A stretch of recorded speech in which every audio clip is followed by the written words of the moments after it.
சங்கடகர சதுர்த்தி ஒவ்வொரு மாதமும் பௌர்ணமிக்கு அடுத்த 4வது நாள் சதுர்த்தி அன்று விரதமிருந்து விநாயக பெருமானை வழிபடுபவர்களின் சங்கடங்களை தீர்த்து அவர்களின் குறைகளை நீக்கி விநாயகர் அருள் புரிவதாக ஐதீகம். சங்கடகர சதுர்த்தி விரதம் எப்படி இருப்பது? அன்று அதிகாலை எழுந்து குளித்துவிட்டு விநாயகருக்கு விளக்கேற்றி வழிபட்டு பின் அருகில் உள்ள கோயிலில் விநாயகருக்கு அருகம்புல் மாலை சாற்றி வழிபடலாம். அன்றைய நாள் விநாயகர் மந்திரத்தை உச்சரிப்பதும் அவரின் கதைகளை படிப்பதும் செய்யலாம். அது மட்டுமல்லாமல் உங்களுடைய அன்றாட வேலைகளை தொடர்ந்து செய்யலாம். விநாயகர் அருள் கிடைக்கட்டும்.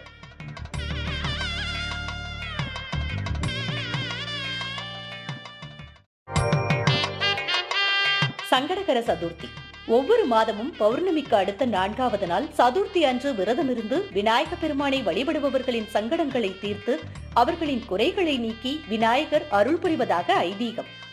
சங்கடகர சதுர்த்தி